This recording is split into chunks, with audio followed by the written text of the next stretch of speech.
so I've calmed down a bit since the last video.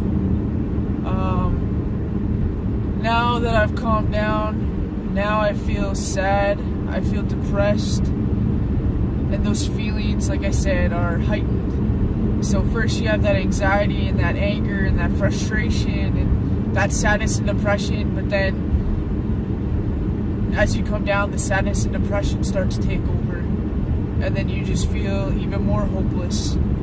And you know, it's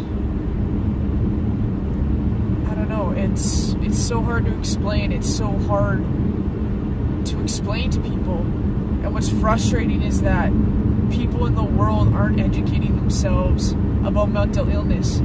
People in my family have not researched and looked up borderline personality disorder and how it affects me, how it affects my relationships, my jobs. You know, it kills me that they don't really, even if they, like, a couple of them have looked it up, but they don't really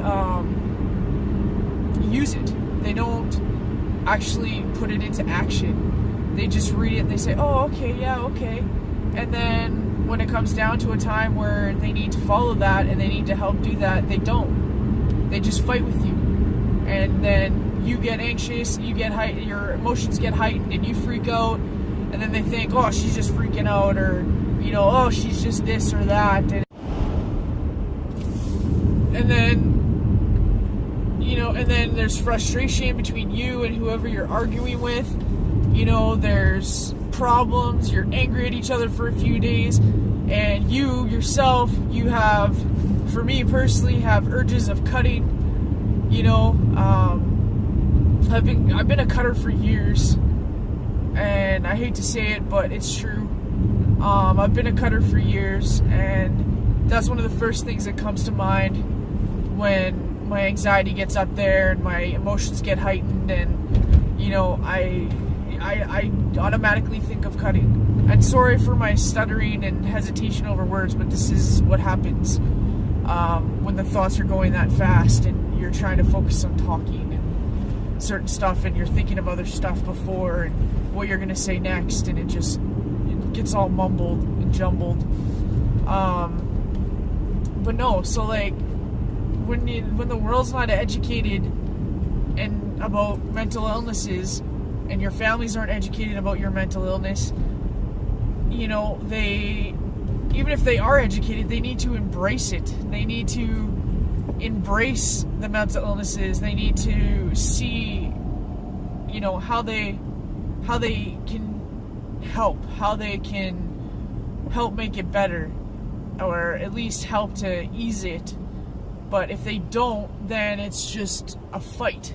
It's just a straight up fight all the time. And that's the part that's the hardest. What are you doing? When you have to fight all the time, it's tiring, it's exhausting. And that's the problem. Like, I'm so exhausted.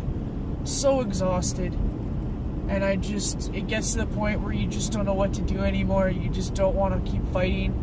But something inside of you, your subconscious, whatever, it keeps fighting. You don't want it to. You wish it would quit sometimes, but it does. It just keeps fighting, even though your outer layer has given up. You know, that inner layer, something in there just keeps going. And it's so hard to explain sometimes, because the emotions are going so much, and, you know, the sadness and depression right now. And I'm definitely a lot calmer now than what I was. Even talking about this kind of heightens it a little bit, because, like I said, it's very difficult to talk about, especially when people aren't educated. And that's a big problem that there is in the world, is that people don't know what to do. They don't know about it. And I've really started to notice that a lot more now that I've been taking the time to try and fix myself.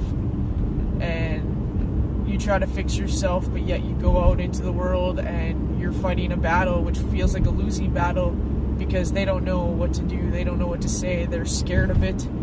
They think you have a mental illness, that you're crazy and that you can't do anything, and you know, that's not the case.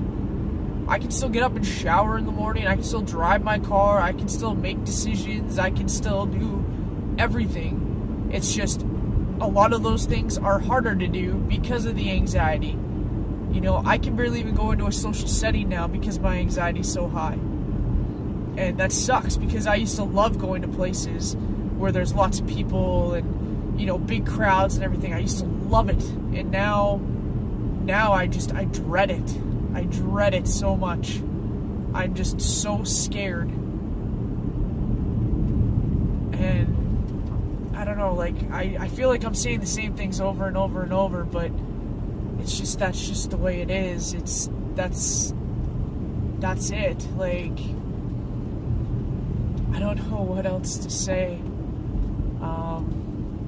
I guess that's gonna have to be it for now, because my mind's going a mile a minute and I can't think of what to say and how to explain this properly. I hope I did an okay job of explaining it a little bit, but there's so much more than what I can say right now, because those emotions are still heightened. So, but I will talk to you guys later.